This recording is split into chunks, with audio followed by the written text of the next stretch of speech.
So we got married in September for two reasons. One, we love each other, but also two, because my wife is not a US citizen and the visa process was hell. Getting married solved the paperwork problem for her. If we didn't get married, we would have to break up because she wouldn't be allowed to stay here. But we had only been dating for a year. Also, I had a lot more money saved than her, approximately a $100,000 difference. So we got a prenup with a sunset clause of 6 years, and she was happy to do so. But sometimes she becomes unhappy when she remembers we have a prenup. For me, the prenup was just in case we get a divorce. But now it might be the reason we get a divorce. It makes her so unhappy she yells at me. She has this problem generally too. When she becomes angry, she yells, and it makes me sad to think that this is my life now, being with someone who yells at me. I want her to not be angry at me, so getting rid of the prenup is tempting. But I also don't want to get screwed if we get rid of the prenup and our relationship sours for a different reason. Edit. Thanks for your takes. I really appreciate it. A lot of people here are saying she doesn't really love me, and she's just using me for the visa and wants my money when we divorce. I understand your point of view, but she's Chinese, and I'm Chinese American. I understand her perspective from a Chinese point of view, that a prenup is really weird and makes it not a real marriage. Edit 2. Everyone telling me I'm in a hurtful relationship, and I should divorce her, I get it. But a divorce isn't that simple. She just got her green card for 2 years, and apparently I'm on the hook to support her financially, even if our marriage doesn't work out. Right now, I'm trying to set us up with a marriage counselor to see if we can work through it, because I do believe there are aspects to our situation that are inherently unfair to her. The prenup she did sign under threat of leaving the country, so maybe it was under duress. Edit 3. So she also said she would be happy if we amended our prenup by removing a clause that states property money acquired during the marriage would remain separate property. She's fine with changing the prenup, so the money we take in now just becomes marital property.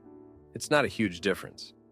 She's an architectural designer making $72,000 a year, and I'm a teacher making $98,000. Although I have a 401k, she doesn't. Someday she'll probably make more money than me.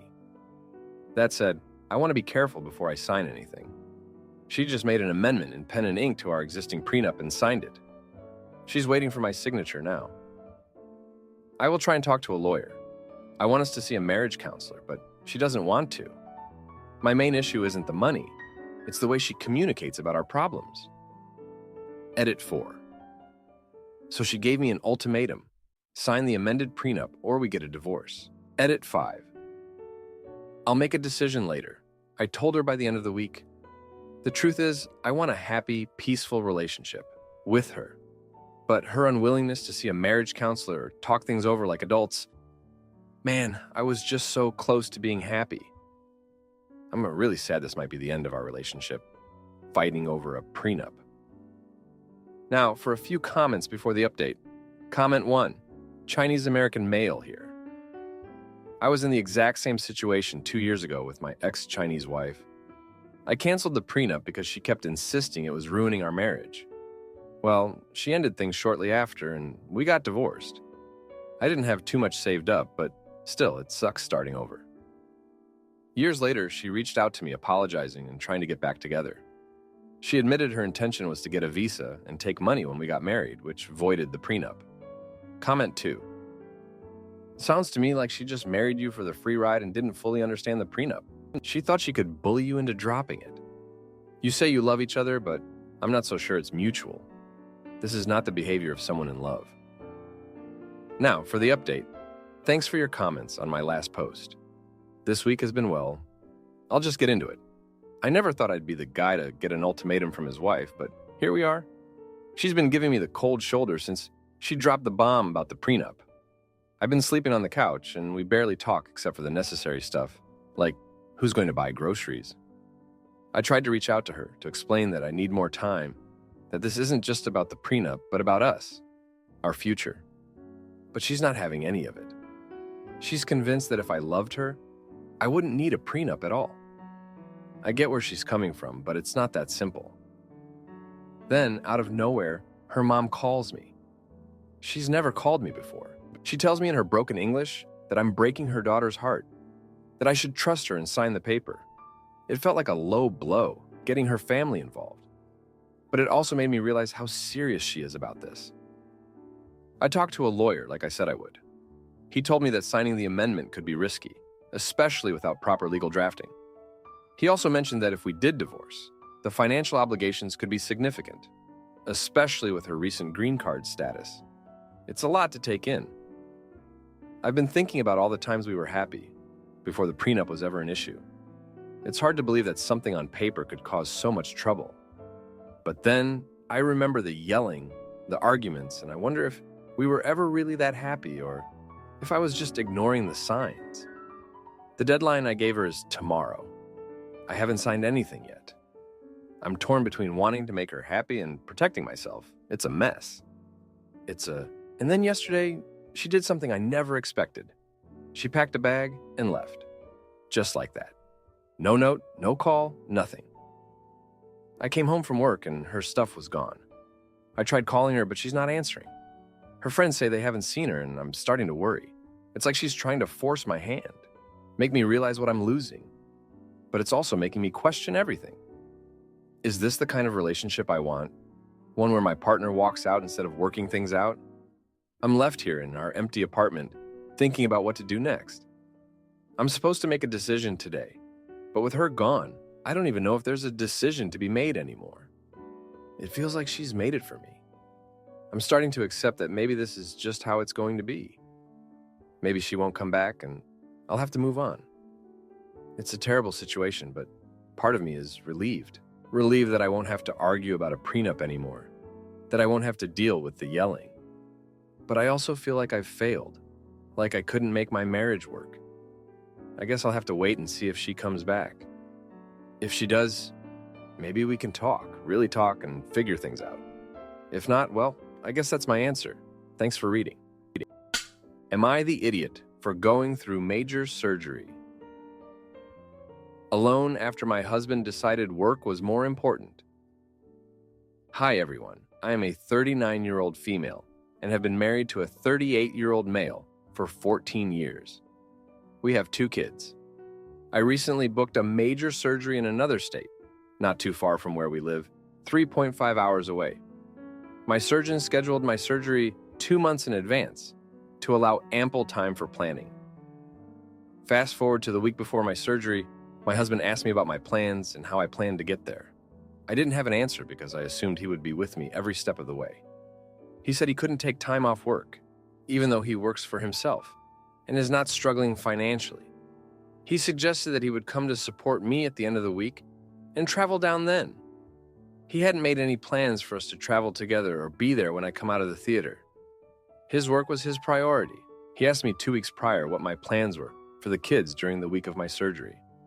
After he asked this question for 2 consecutive days, I went to see my sister, and without me asking, she offered to look after my kids. Later, 4 other friends also offered to take care of them while I went for surgery. When I returned home and told my husband, he accused me of making a unilateral decision. I explained that these were only offers and nothing was confirmed. I reminded him that he had asked about my plans for the kids. He didn't respond and just kept repeating that it was a unilateral decision. He continued the conversation by reiterating that he wouldn't take time off work. I was shocked and told him that he should be there for me on the day of the surgery, if nothing else. My husband told me to call the hospital for support and that he would arrive at the end of the week to see me and bring me back home.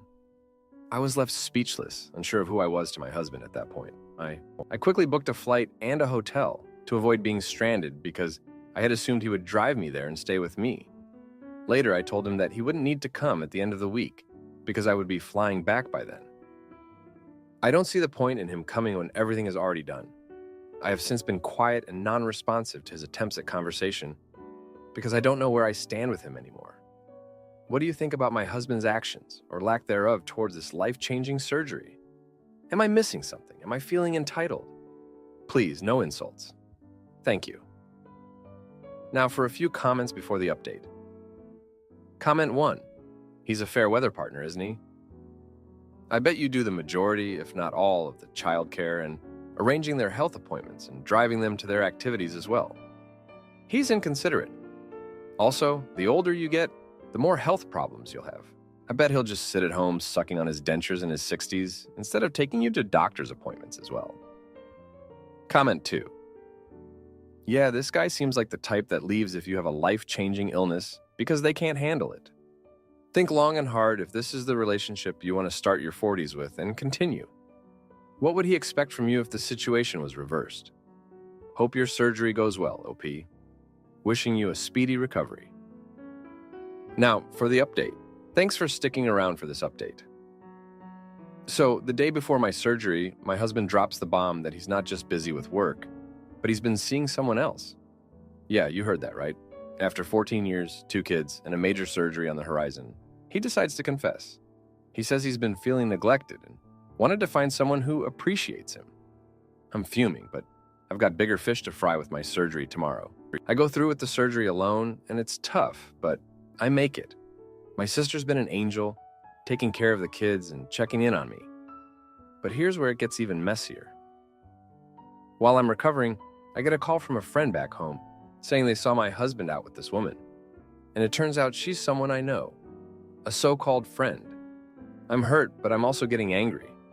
I'm still in the hospital when I decide to take action. I call my lawyer and start the process for a divorce. I'm not going to let him walk all over me. But then, my husband shows up at the hospital out of the blue, saying he made a mistake and wants to work things out. Too little, too late, buddy. I tell him it's over and to leave. He doesn't take it well, and on his way out, he makes a scene in the hospital corridor, yelling about how I never cared about him. Security has to escort him out. It's embarrassing, but I'm also relieved he's gone. Now I'm back home and the kids are confused and upset. My soon-to-be ex-husband is trying to win them over with gifts and promises. But I'm staying strong. I've got a long road ahead with my recovery and the divorce, but I'm feeling more determined than ever. Thanks for reading this mess of an update. Am I the idiot for leaving my husband after he used his autism to excuse cheating and chaos? So for background, my husband, I'll call Danny, has autism. He's not far on the spectrum, but generally in the middle. My older brother was high on the spectrum, so I know how to deal with people with autism well, to a degree. A thing about my husband is he's picky. I mean, really picky. If even a bit of cheese or something drops the tiniest bit on another part of his food, he'll refuse to eat. He can get aggressive quickly and will throw and kick whatever he can in sight. But he'll sob afterwards and apologizes to me as much as he can. Everything happened last night. I was cooking spaghetti bolognese, my finest dish, LOL. Danny has these special plates toddlers have where they are silicone, with little dividers in a circle. Because it's toddler-sized, he has 2, so it's a more adult portion. I put the spaghetti, garlic bread, and bolognese down and passed him his plates. I turn to dish my food up when I hear this. Thanks, babe. Wait, I can't eat this. You know I can't. Why? I'm really confused. I thought I did everything right, but realized a bit of a chunk of tomato fell from one part of the plate and went onto the garlic bread. I'm kicking myself at this point internally because now I know he won't eat. I then realize, oh, sorry, why don't you eat the second plate and I'll split my food with you. Danny gets up and slams the plate on the floor and I hear a splat and a rubber squelch noise. I turn and both plates are on the floor and he has a grin on his face. Make it again. You know it pisses me off. Do I need to remind you I'm autistic? I looked pissed. At that moment, I felt my blood rushing. He sounded like a cartoon villain and was smiling the entire time. I'm annoyed, so I just shouted at him, "Why are you freaking smiling? Your autism is more like an assholeism. I'm not your maid. You can at least help." I never swear. Ever. I work with children, so even I was surprised with myself. Danny looked taken aback and flipped me off and just called me an ableist little witch and stormed off to our room and locked the door. I flinch a bit and get more annoyed looking at that mess. I just leave it. I get my food, turn off the stove, and just eat on the couch and fall asleep on it. I woke up the next day with him gone and a text saying, "You need to be more open-minded about my disability and realize the world doesn't revolve around you. I hope this can be fixed when I'm home later." I called in sick to work today, so all I've done is clean, read, and take a shower. I'm reassessing my whole relationship, and maybe I am just a jerk. He does have autism, so he probably can't help it, so I feel even more worse. Am I ableist? I feel so horrible for all this, and I don't know how to apologize or reconsider everything with him. Now, for a few comments before the update. Comment 1. My husband is autistic. He's also a vegetarian. Can you guess what he does when meat touches his food? He doesn't eat that part. If I cook something he doesn't want to eat, he says, "No thank you," and makes himself a sandwich. Your husband can't choose whether or not to be autistic, but he can choose how he deals with it. Insisting that the entire world bend to his needs is not an effective coping mechanism. Comment 2. Abuse. This is abuse. I'm the pickiest eater known to man, but I don't make it anyone's problem but my own. This is ridiculous on his part and not something a partner should ever subject a loved one to. You deserve so much better. Please get yourself away from this man as quickly as possible. Now for the update. Thanks for sticking around to hear more about my life soap opera. So, after the spaghetti incident, I thought things couldn't get worse, but boy, was I wrong. The next day, Danny came home with a surprise. He'd bought a dog. A big, energetic, and very untrained dog. Now, I love dogs, but we'd agreed years ago that with his need for order and routine, a pet was out of the question. Plus, our apartment barely has enough space for 2 people, let alone a Great Dane. He said he got the dog to teach me about responsibility and patience, as if I wasn't already juggling enough with work and his particular needs. I was fuming, but held it in. I didn't want another blow-up, but inside, I was resenting him for making such a unilateral decision, especially when it was so clearly a bad idea. The dog, who Danny named Captain, turned our home into a disaster zone. Captain chewed on everything, including Danny's special plates. When Danny saw the chewed-up remains of his silicone dividers, he lost it. He started yelling at the dog, then at me, blaming me for not training Captain properly, as if I had the time or the knowledge to do so. I tried to calm the situation, but Danny wouldn't have it. He stormed out, leaving me with the dog and a house full of chaos. I spent the night trying to clean up, all the while listening to Captain's whines at the door, waiting for Danny to come back. The following morning, I got a text from Danny saying he was staying at a friend's place and needed time to think. I was left alone, feeling guilty and questioning my own sanity. Was I really the problem here? Was I not understanding enough of his condition? But then, I found something that made my blood run cold. While cleaning up, I stumbled upon a stash of letters hidden in Danny's desk. They were from his ex, and they were recent. The letters were full of sweet nothings and plans to meet up when the time was right. It was clear that Danny had been seeing her behind my back. I felt like my world had crumbled. The dog, the tantrums, the mess. It was all a distraction, a way for him to shift the blame onto me, while he carried on with his affair. I was devastated, but also angry. Angry at him for lying, for cheating, and for using his autism as an excuse for his behavior. I confronted him when he came back to pick up some of his things. He tried to deny it at first, but the evidence was right there. He finally admitted to the affair, but insisted it was my fault for not being understanding enough. That's when I realized I was in a terrible situation, living with a man who not only didn't respect me, but also manipulated me into feeling guilty for his own shortcomings. I told him to take Captain and leave for good. It was the hardest thing I've ever done, but I couldn't let myself be treated like that anymore. I was done being the villain in his narrative, so now I'm here, in an empty apartment, feeling a mix of relief and sorrow.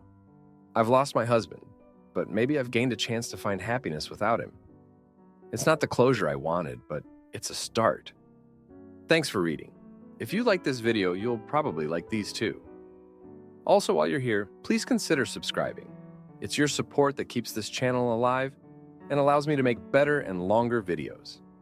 Have a great day.